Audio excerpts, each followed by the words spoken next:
vamos a hablar acerca de la situación de la iglesia primitiva, porque hemos definido de que el Nuevo Testamento es un, es un, ah, eh, es un surgir, es una respuesta a un contexto específico en la iglesia primitiva.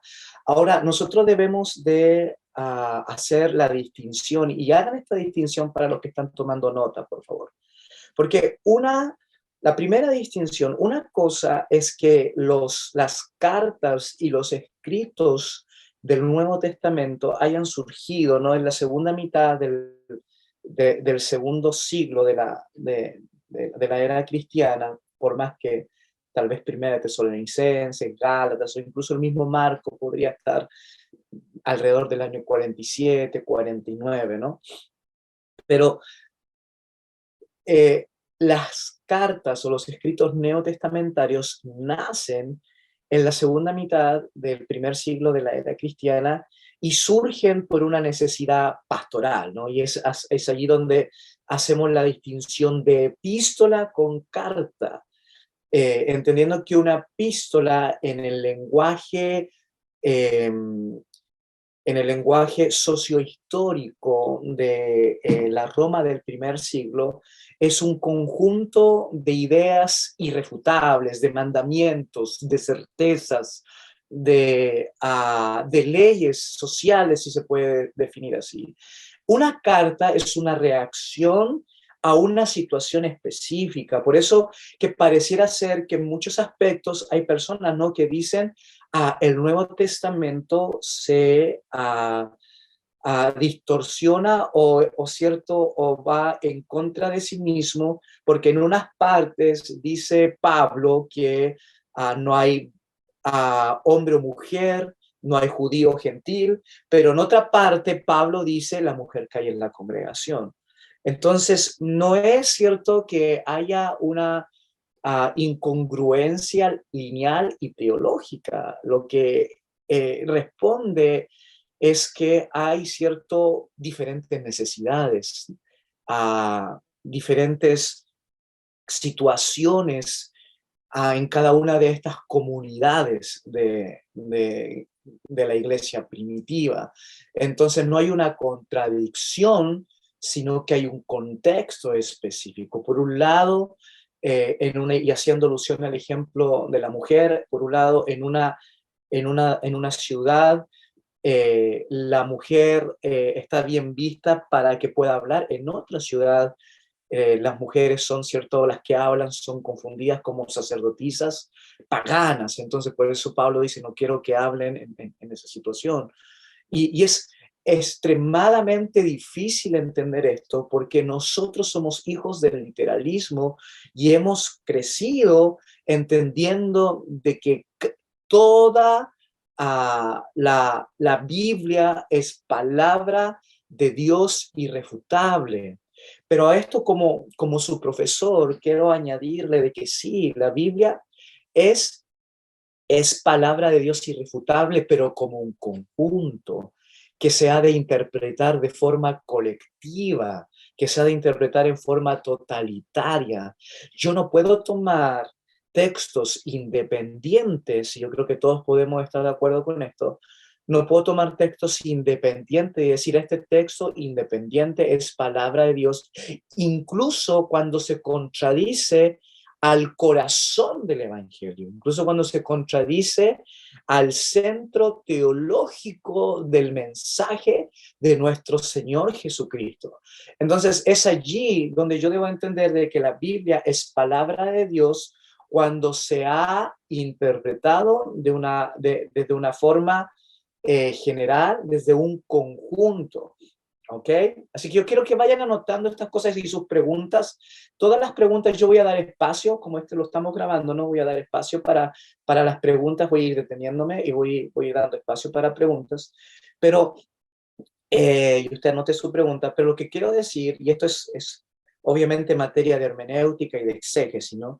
Pero quiero definirlo, porque si no lo defino ahora, hay muchos de ustedes que son nuevitos, vamos a interpretar o entender mal este concepto.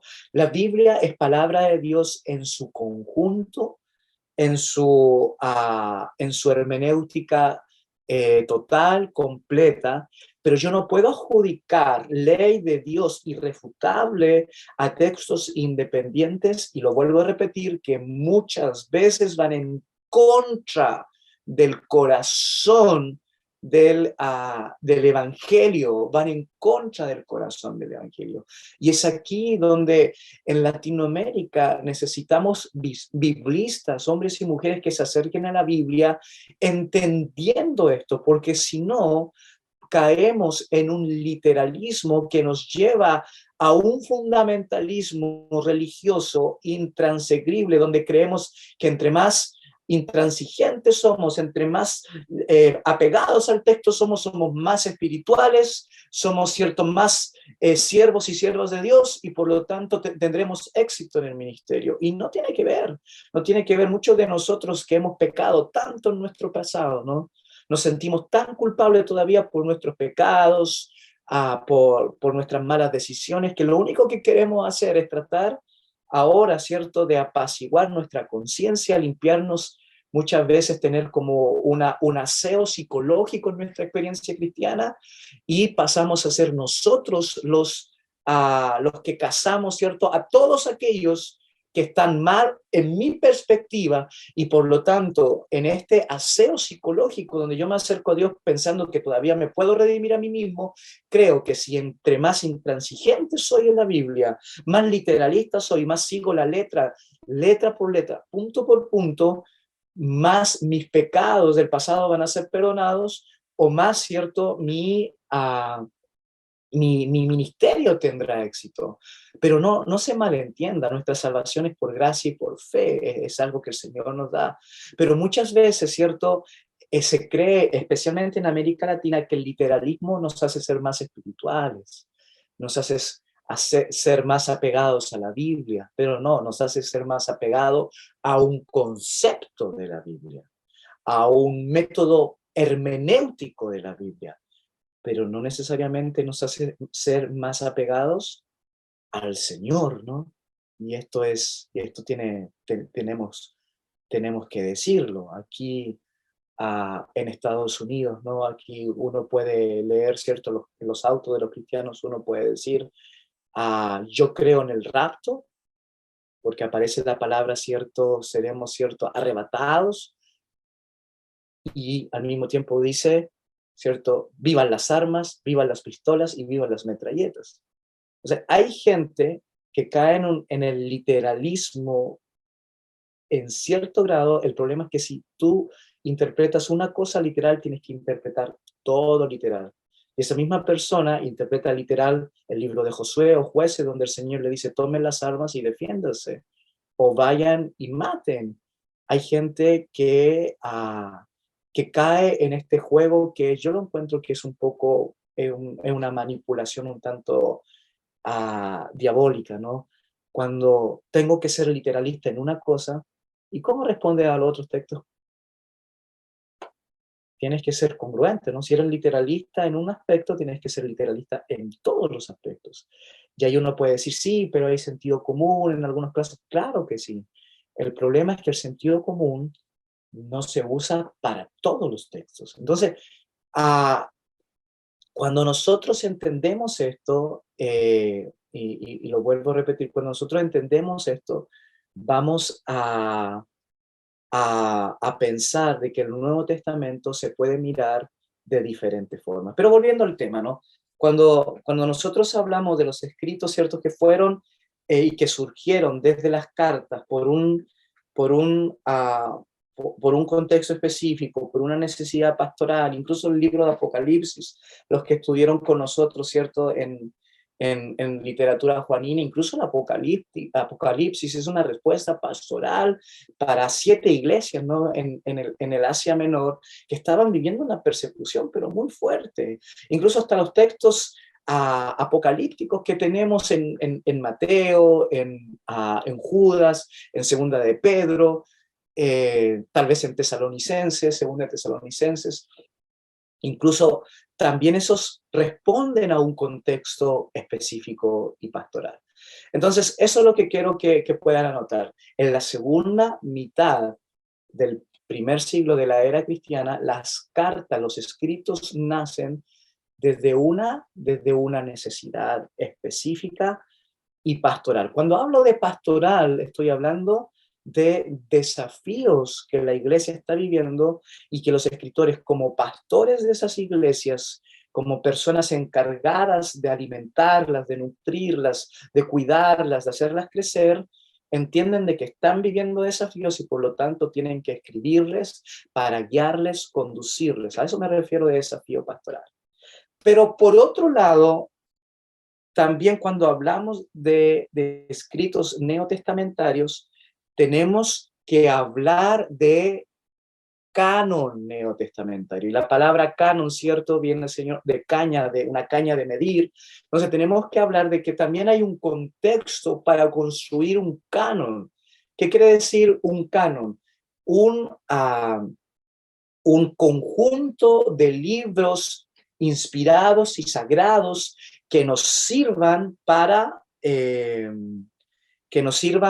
poder ser nuestra regla definitiva, la última palabra. Entonces, en ese sentido, los cánones o el conjunto de libros sagrados no pertenecen a la segunda parte del primer siglo, sino que pertenecen para finales del segundo siglo de la era cristiana. Y ese es otro contexto. Entonces, tenemos que hacer esta distinción, volviendo al punto inicial, la distinción del contexto donde surgen los escritos neotestamentarios, independientes, no se conocen los unos con los otros, muchas veces respondiendo a diferentes necesidades pastorales, pero otra cosa es el contexto de la iglesia primitiva, donde tiene la necesidad de crear un conjunto de libros sagrados que le pertenezcan, ¿cierto? O que les ayuden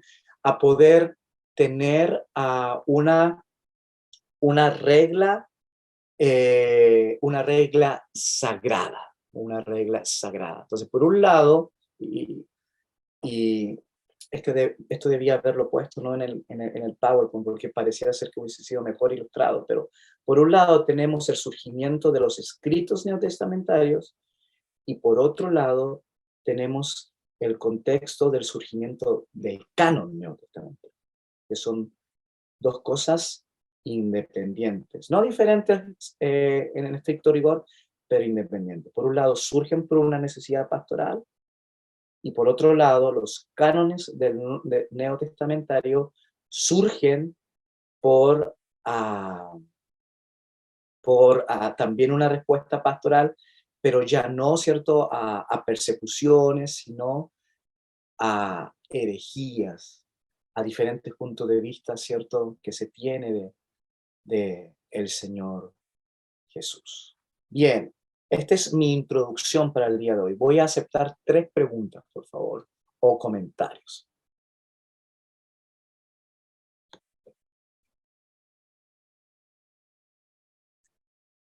¿Sí? ¿Alguien tiene alguna pregunta, algún comentario? ¿Se entiende?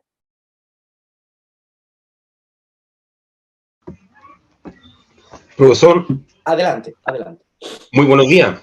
Buenos Mire, días. lo único que no es una pregunta, sino que, bueno, Sí. también diciendo como pregunta, Ujú. ¿qué posibilidades que nosotros pudiéramos tener en nuestro Classroom estas clases grabadas con la materia? Porque hay cosas que a veces se nos van y Claro es que sí. bueno, tal como leer, Ujú. tenemos que leer varias veces para entender, asimismo podemos seguir escuchando las clases, que son Ok, excelentes. muchas gracias. Sí, Gracias, profesor.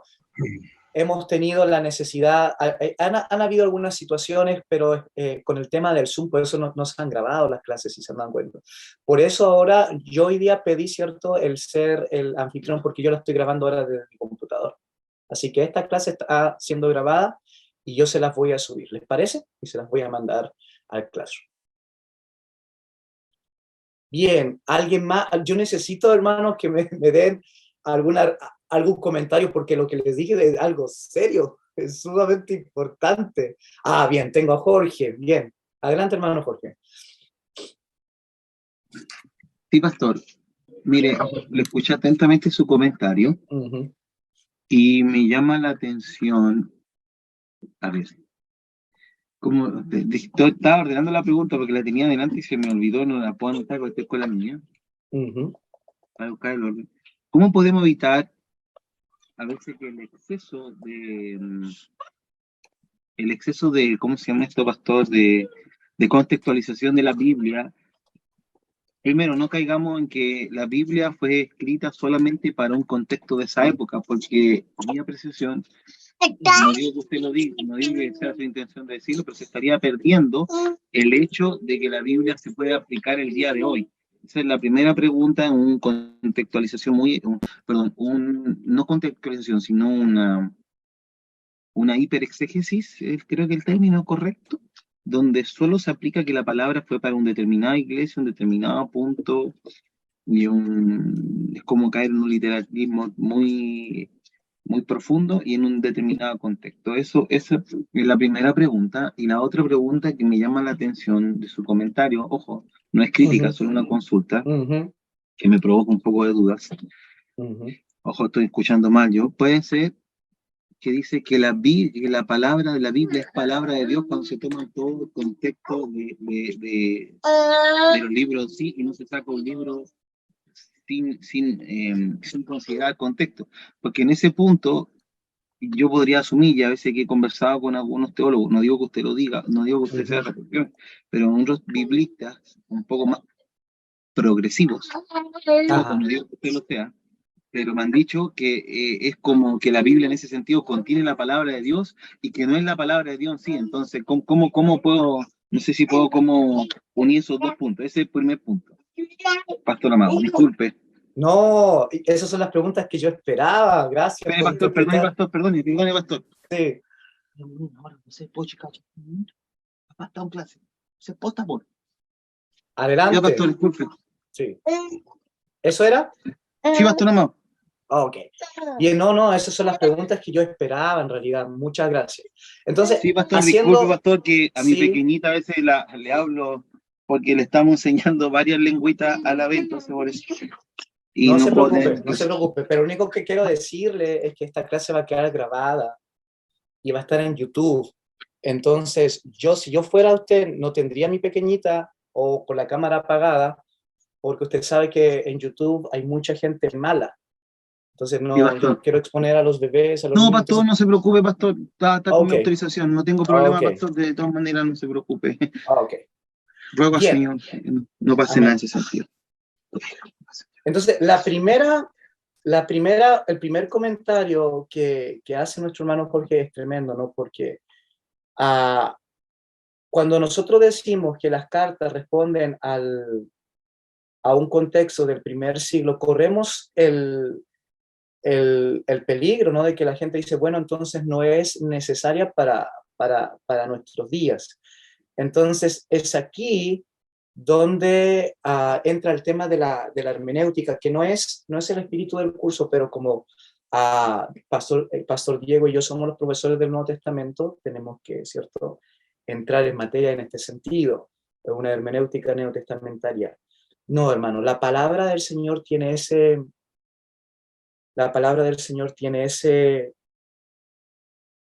sello, de que la palabra de Dios tiene la esencia de Dios. Y al tener la esencia de Dios es sin tiempo, es sin tiempo. Por lo tanto, nace para un contexto, pero su propósito final es para el contexto de todos los tiempos, para su iglesia. Entonces, si nosotros perdemos de ese sentido, vamos, ¿cierto?, a mirar simplemente la religión cristiana como un movimiento sociológico del Imperio Romano. Y es lo que hacen muchos historiadores, filólogos latinos, arqueólogos y antropólogos, ¿no?, que miran el cristianismo como una religión que nace en un contexto romano, y ahí es donde, cuando estudiamos la literatura juanina, ahí es donde, cierto, muchos que interpretan el libro de Apocalipsis dicen, cierto, de que tienen una mirada preterista, ¿no? Que todo fue en el pasado y que ya eso nos aplica para nuestro tiempo. Y no, la palabra del Señor es dinámica y la hermenéutica es para todos los tiempos. Si quiero responder eso, surge en un contexto, pero para todos los contextos. ¿Amén? ¿Me expliqué? Bien. El segundo comentario, que también era un comentario que lo esperaba. Sí, adelante, hermano Jorge. Sí, pastor, la entendí muy bien, gracias. Sí. El segundo comentario, que era un comentario que esperaba también, es el comentario de cómo no caer en la herejía. Herejía significa, cierto, el irse de la doxa, de lo recto. No caer en la herejía y muchas veces la blasfemia de decir la Biblia no es palabra de Dios y la Biblia contiene la palabra de Dios. Entonces, en este sentido, yo quiero que hagamos una distinción hermenéutica y una distinción etiológica del etos, de la esencia de la Biblia. Ok, voy a ir muy, pero muy despacio porque esto es muy importante. Ok, desde el etos, desde el modo de ser, desde la esencia de la Biblia, toda la Biblia es palabra de Dios, toda, y punto. Desde el método hermenéutico de cómo yo interpreto la Biblia, no se puede decir en el método hermenéutico, no de la identidad de la Biblia, sino en el método hermenéutico, no se puede decir que pasajes tan oscuros, violentos, agresivos, y en muchos casos pasajes inhumanos, son palabra de Dios, cuando son el justificativo para que los grandes ateos no digan la Biblia, la religión cristiana es una religión monstruosa, o para que los grandes opositores, cierto, del cristianismo digan el cristianismo es algo, cierto, inhumano. Estamos hablando de textos como en el libro de Josué o Jueces, cuando un pueblo va y se viola, cierto, a una mujer, el esposo la toma y la descuartiza y manda todas sus partes, ¿no? A las tribus de Israel. No, ustedes saben que todos los grandes crímenes aquí en Texas son de Texas, ¿no? Aquí en Estados Unidos. Hubo un descuartizador que tomó eso y empezó a descuartizar gente, ¿no? Entonces, ahí es donde tú te das cuenta, hay una historia que debe de ser interpretada en su contexto. ¿Pertenece a la palabra de Dios? Por supuesto. Pero esa historia es palabra de Dios como que Dios mandó a hacer eso? No. No. Porque se opone al corazón y se opone, cierto, a la esencia del Evangelio de Jesucristo. Jesucristo es nuestro último filtro. Es Jesús. Por eso es tan importante conocer el Nuevo Testamento. Por eso es tan importante para mí conocer los evangelios, conocer el mensaje de Jesús, porque es el último filtro. Es allí donde, hermenéuticamente hablando, yo entiendo a aquellos que dicen, no, la Biblia contiene la palabra de Dios porque debe ser interpretada en su contexto y en su lineamiento final. Entonces, es allí donde nosotros tenemos que ser balanceados. Yo quiero, como mis amados estudiantes, que guarden ese balance. En identidad, en etos, en teología, la Biblia es palabra de Dios.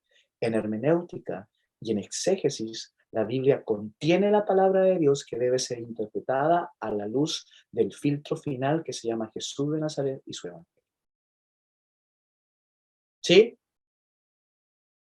Bien. Tengo a última mano levantada, no sé quién es hermano Mauricio. Sí, disculpen que me vea Sí. así. Lo que usted menciona, ma pastor, es algo que hace años escuché de un hermano muy íntimo, que es también bien un ejemplo en realidad para mí que mencionaba la diferencia entre lo que es bíblico y lo que está en la Biblia, ¿verdad? Ujú. Considerando que la palabra de Dios es en todo, pero ver en qué sentido se está dando algo bíblico, ¿verdad? Entonces ahí se me viene a la mente lo mismo que Jesús dice sobre el divorcio, por ejemplo, que menciona que en el principio no era así, pero Moisés mandó hacer carta de divorcio. ¿Se puede hablar un poco ahí respecto a lo que usted dice, que hay partes donde lamentablemente algunos pueden malinterpretar, pero están en la Biblia, pero no netamente, como usted menciona y lo escribí, no netamente es que lo haya dicho Dios? Entonces, para eso, ¿cuál es el llamado? Yo creo que obviamente es hacer que el Espíritu instruya en su palabra, ¿verdad? Pero como usted muy bien lo dice, y es como el aporte más que nada, es que Jesús es el filtro de todo, ya que Él es el exégeta por excelencia, como he aprendido en otra clase. Es un poco relacionar eso, pastor, y quería compartirlo. Excelente comentario. Sí, Jesús, y escríbanlo. Jesús intérprete, es el intérprete, ¿ok? Del Antiguo Testamento. Jesús es su evangelio, su mensaje, es lo que nos dice. Jesús nos dice esto. Es como que nos dijera esto. ¿Ustedes conocen todas las historias del Antiguo Testamento? Nosotros responderíamos, sí, desde el Génesis, ¿cierto? Hasta Malaquías, sí, las conocemos. Entonces Jesús nos diría esto. Bueno, el propósito y sentido final, lo que realmente mi padre quiso decir, o yo quise decir en mi padre, fue esto. Entonces Jesús nos da la verdadera explicación e interpretación del Antiguo Testamento. ¿Ok? Entonces, ustedes como pastores, pastoras, como predicadores, siempre deben llevar a las personas a Jesús. Para mí, yo pasé mucho tiempo predicando mucho sobre el Antiguo Testamento porque lo amo, amo sus historias, me reflejo en ellos. Fui profesor de Antiguo Testamento por 10 años, pero me pasé ahora al Nuevo Testamento en arqueología, en historia. Mi PhD ahora va a ser, cierto, también en eclesiología, que obviamente tiene que ver con el Nuevo Testamento, porque cuando nosotros, por ejemplo, en un servicio público, pasamos hablando de la historia del rey David y Goliat, pero nunca mencionamos a Jesús. Hermanos amados, no somos una comunidad cristiana, somos una comunidad judía. Cada uno de nuestros sermones, cada uno de nuestros, deben de llevarnos a la persona de Jesús.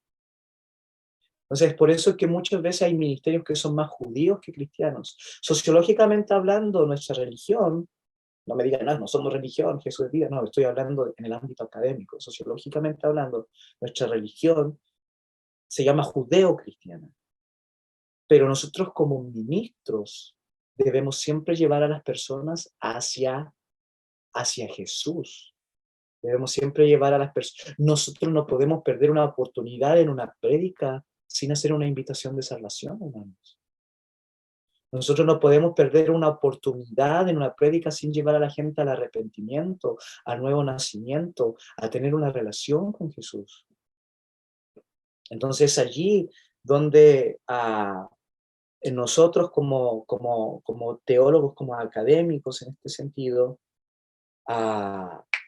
y usted no me diga, no, yo no soy teólogo. No, no, no, sí lo es. Está estudiando teología y cada vez que interpreta la Biblia y la aplica en su mundo, en el contexto de su mundo, de su vida, eso es teología, eso es teología.